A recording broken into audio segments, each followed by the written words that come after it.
বর্দা বর্দা কি বর্দা চলো থানায় চলো। হ্যাঁ থানায় চলো। ও হ্যাঁ হ্যাঁ থানায় যাবো না থানায়। আরে আমার মেয়েটাকে পাওয়া যাবে তো? বর্দা এসব কি বলছো তুমি? পাওয়া যাবে না কেন? নিশ্চয়ই পাওয়া যাবে। আমি বলছি মেহেককে পাওয়া যাবে। তুমি একটাবার থানায় চলো, গীতা আছে তো ওখানে। প্লিজ প্লিজ প্লিজ চলো। টু মাচ প্রলয়। গীতা কি করবে? কি ও কি কোনো গোয়েন্দা নাকি কোনো পুলিশ অফিসার? ও কি করবে? ও কি করতে পারে তুমি জানো না? কিরে স্বস্তিক, তুই চুপ করে আছিস কেন? বউয়ের বিরুদ্ধে এত কথা হচ্ছে, তুই কিছু বলতে পারছিস না? আর সাত্বিক, তুই বা কি রে? নিজের বউয়ের সম্মান রক্ষা করতে পারিস না? কেমন পুরুষ মানুষ তুই? আমি গুরুজনদের মুখে মুখে কথা বলি না। সেই শিক্ষাটা আমার বাবা মা আমাকে দিয়েছে। কিন্তু ধৈর্যের একটা সীমা আছে। কাকু কাকিমা, তোমরা তো গুরুজন, তোমাদেরকে হাত জোর করে বলছি, গীতাকে এইভাবে অসম্মান করবে না, গীতাকে অপমান করবে না, গীতার সম্বন্ধে কোনো খারাপ কথা বলবে না।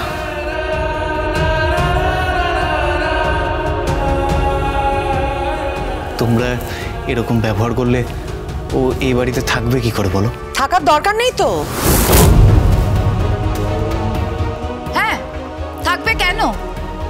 ডিসাইড তো হয়ে গেছে না যে বিজয় দশমীর প্রোগ্রাম শেষ হবে, তারপরে ওরা এখান থেকে চলে যাবে। দুই বোনে বাক্স প্যাটরা নিয়ে এখান থেকে বিদেয় হবে। কোথায় যাবে? কোথায় যাবে? আর তুমি সিদ্ধান্ত নেবার কে? সিদ্ধান্ত নিতে হলে আমার মা সিদ্ধান্ত নেবে। ওসব কথা থাক, ওরা থানায় পৌঁছেছে কিনা সেটা দেখো। বড় খোকা, মা আমার নাতিটাকে এনে দে বাবা।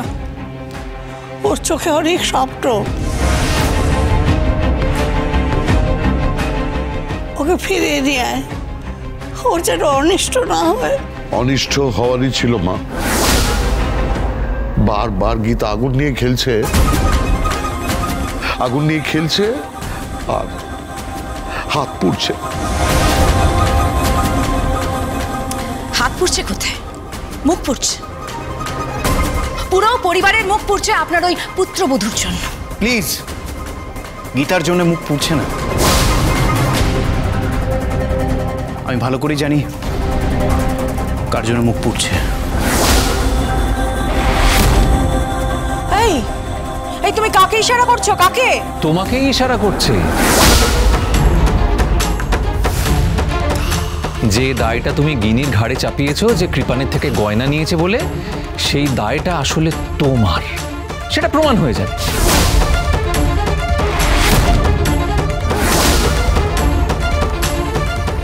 একদিন দুধ আর জল ঠিক আলাদা হয়ে যাবে বৌদি, এই আমি বলে রাখলাম।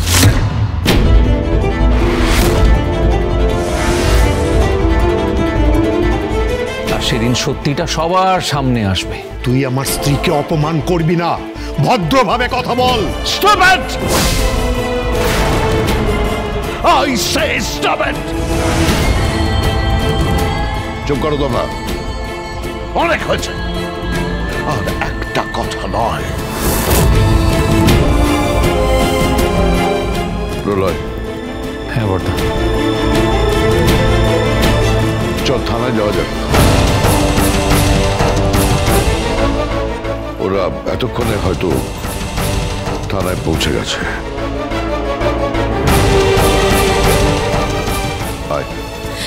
জেঠু, আমি যাব। হ্যাঁ, আমরাও যাই। না, তোরা কেউ যাবি না, তোরা বাড়িতে থাকবি। আর শোন, প্রেস থেকে যদি কোনো ফোন আসে কথা বলবি না। আমি চাই না যে খবরটা এখনই বাইরে চাউর হোক। চলো বর্দা।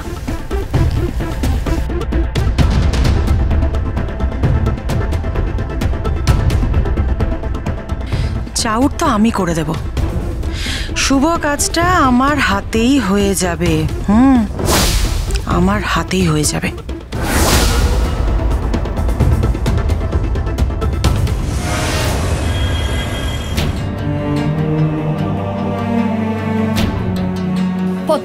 পদ্ম তুই আমার কথাটা শোন, তুই তুই তুই এভাবে কাঁদিস না, তোর শরীর খারাপ হবে পদ্ম, প্লিজ। সব কিছু আমার জন্য হয়েছে উকিলিদি, সব কিছু আমার জন্য হয়েছে। আর আজ যদি আমি মেহেক দিদির মতো না সাজতাম, আজ যদি আমি মেহেক দিদির মতো পোশাক না পরতাম, আজ এই দিন দেখতে হতো না।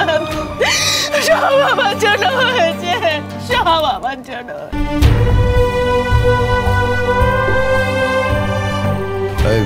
ঢালি স্যার একটু জল আনতে বলো তো। হ্যাঁ স্যার, একটু জল দিও তো।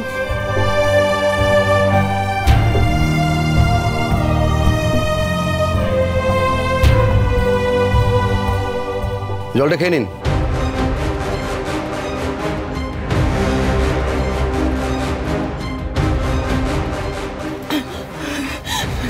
সব আমার জন্য।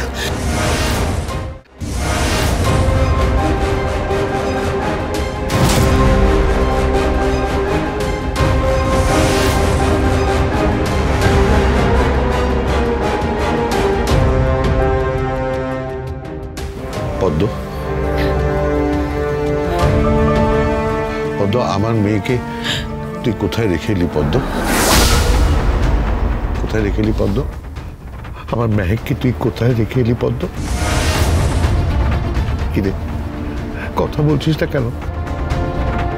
উত্তর দে পদ্ম! মেহেক কোথায়? উত্তর দে! তুই মেহেক সেজেছিস, এইসব দামি পোশাক পরেছিস, তুই মেহেক সেজে ওই পার্টিতে গেছিস। খেলা হচ্ছে, তোর জীবন নিয়ে খেলা হয়ে গেল। এ তো আমার মেয়ে মেহেকের জীবন নিয়ে খেলা হয়ে গেল। বর্দা বর্দা, তুমি শান্ত হও, শান্ত হও। আরে কি শান্ত হবো আমি, কি শান্ত হবো? আমার মেয়ে নিখোঁজ, নিখোঁজ আমার মেয়ে। আর এই মেয়েটা আমার মেয়ের পোশাক পরে ওখানে গেছিল। কেন গেছিলে তুই? বল, তুই কেন গেছিলি বল। ওর তো কোনো দোষ নেই, মেহেক ওকে যা বলেছে ও সেইটুকু করেছে মাত্র। এটা তো ওদের ছেলে মানুষই, আপনি বুঝবেন না এটা। আমি কিছু বুঝতে চাইছি না গীতা, আমি কিছু বুঝতে চাইছি না। বড়বাবু, আমি আপনার সামনে হাত জোড় করছি। অগ্নিজিৎ মুখার্জি আপনার সামনে হাত জোড় করছে, আমার মেয়েটাকে ফিরিয়ে দিন। বড়বাবু, ওর যে বিয়ে শুধু শুধু সময়ের অপেক্ষা।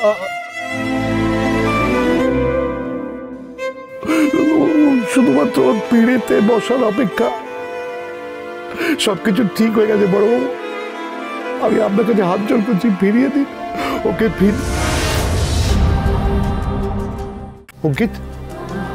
অঙ্কিত, আমার মেয়েটাকে তুমি কোথায় রেখেলে বাবা? আমার মেয়েটাকে কোথায় রেখেলে? আমি তোমার ভরসায় ছাড়লাম। তুমি বলেছিলে বলে আমাদের বাড়ির বিজয়ের অনুষ্ঠানে আমি মেয়েকে বললাম তোকে থাকতে হবে না। সারা জীবন তুই যার সঙ্গে কাটাবি, তোকে থাকতে হবে না বাড়ির বিজয়ের অনুষ্ঠানে। তুই তার সঙ্গে যা, তুই তার সঙ্গে যা।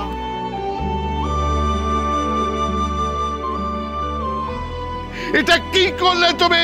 কেন করলে? বর্দা বর্দা প্লিজ, বর্দা এবার একটু চুপ করো। আচ্ছা বড়বাবু। হ্যাঁ, কি বলছিলাম যে তদন্তে কিছু বেরোলো?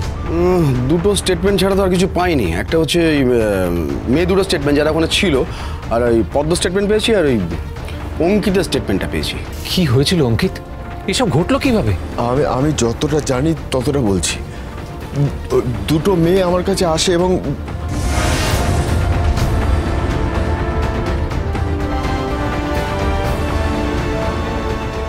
Waiting for someone?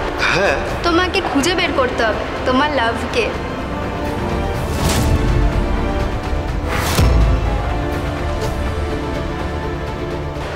তুমি চলে এসেছো?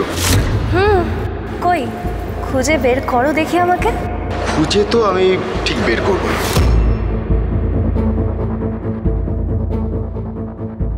হলো, ঘোরো এবার। মেহেক কোথায় বলো? মেহেক, আমি দেখেছি ও মেহেক নয়, ও পদ্ম। তাহলে মেহেক কোথায়?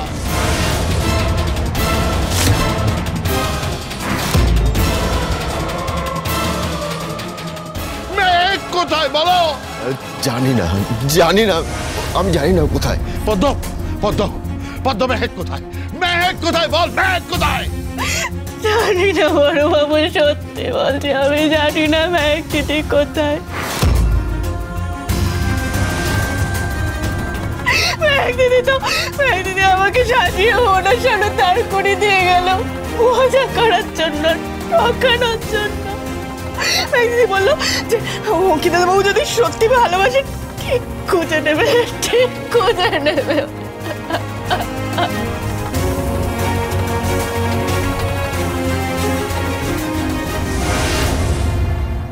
চুপচাপ বলে দিন আপনার ছেলে কোথায় আছে। ঘরের মাঠ নয়। সার্চ ওয়ারেন্ট আছে? পঙ্কজ খাসনবী শত কাঁচা কাজ করে না। এখান থেকে বিয়ে করে কলকাতা থেকে ঢাকা। সিনেমা দেখতে গেছিলিস, তার প্রমাণ কি আছে? টিকিট।